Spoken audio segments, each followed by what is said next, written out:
Tuck Everlasting, Chapter 24. Leaving the house was so easy that Winnie felt faintly shocked. She had half expected that the instant she put a foot on the stairs, they would leap from their beds and surround her with accusations, but no one stirred. And she was struck by the realization that, if she chose, she could slip out night after night without their knowing. The thought made her feel more guilty than ever that she should once more take advantage of their trust. But tonight, this one last time, she had to. There was no other way. She opened the door and slipped out into the heavy August night. Leaving the cottage was like leaving something real and moving into a dream.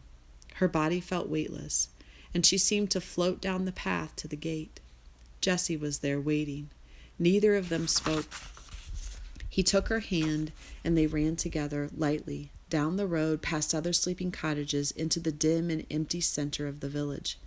The big glass windows here were lidded eyes that didn't care, that barely saw them, barely gave them back reflections.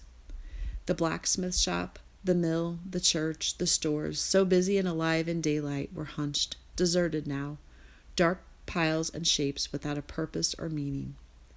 And then ahead, Winnie saw the jailhouse, its new wood still unpainted, lamplight spilling through a window at the front, and there, in the cleared yard behind it, like a great L upside down, was the gallows.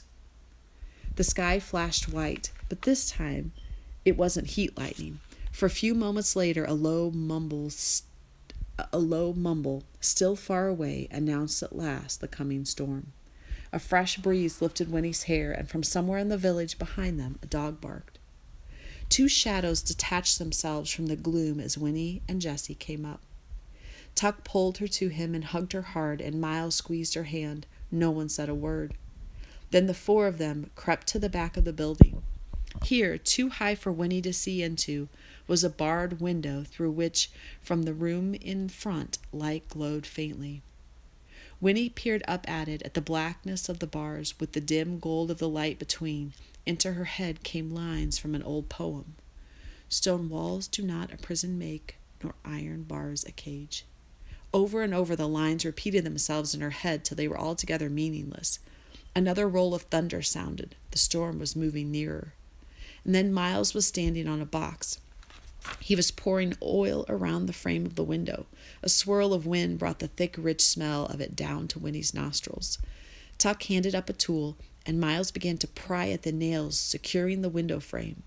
Miles knew carpentering. Miles could do the job. Winnie shivered and held tight to Jesse's hand. One nail was free. Another. Tuck reached up to receive them as they came out one by one. A fourth nail screeched as it was pried up, and Miles poured on more oil.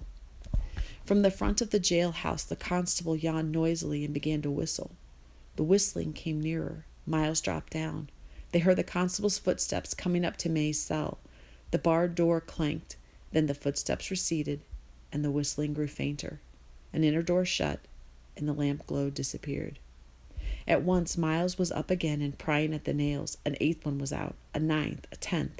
When he counted carefully, while behind her counting, her mind sang, "Stone walls do not a prison make." Miles handed down the prying tool. He grasped the bars on the window firmly, ready to pull, and stood poised. "What's he waiting for?" thought Winnie. "Why doesn't he—" Then a flash of lightning, and soon after a crack of thunder, and in the midst of the noise, Miles gave a heavy heave, but the window did not budge. The thunder ebbed. Winnie's heart sank.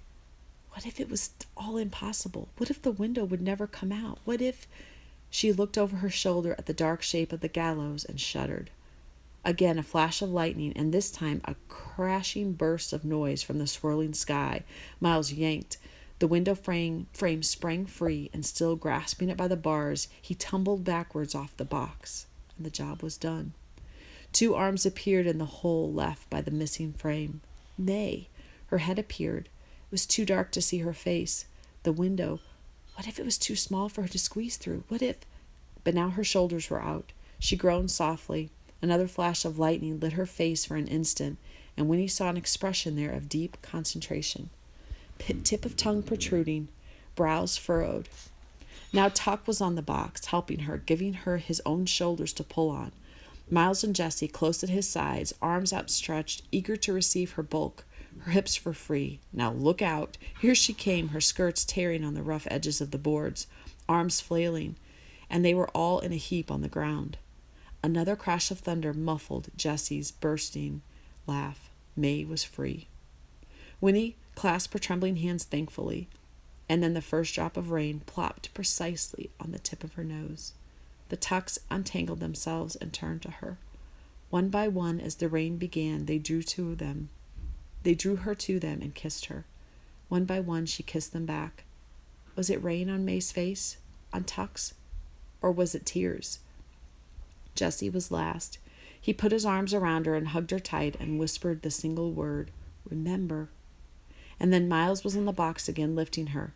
Her hands grasped the edges of the window. This time she waited with him. When the thunder came, it tore the sky apart with its roar, and as it came, she pulled herself through and dropped to the cot inside unharmed. She looked up at the open square and saw the frame with Miles's hands holding it. The next obliging roll of thunder saw it wedged once more into place. And then, would Miles put it back? Would Miles put back the nails? She waited. Rain came in sheets now, riding the wind, flung crosswise through the night. Lightning crackled, a brilliant, jagged streak, and thunder rattled the little building. The tension in the parched earth eased and vanished, and Winnie felt it go. The muscles of her stomach loosened, and all at once she was exhausted. Still she waited. Would Miles put back the nails? At last, standing tiptoe on the cot, she grasped the bars of the window, pulling herself up till she could see just through it. Rain blew into her face, but at the next flash of lightning, looking down, she saw that the yard was empty. And before the thunder followed, in a pause, while wind and rain held back for one brief moment, she thought she heard, fading in the distance, the tinkling little melody of the music box. The Tucks, her darling Tucks, were gone.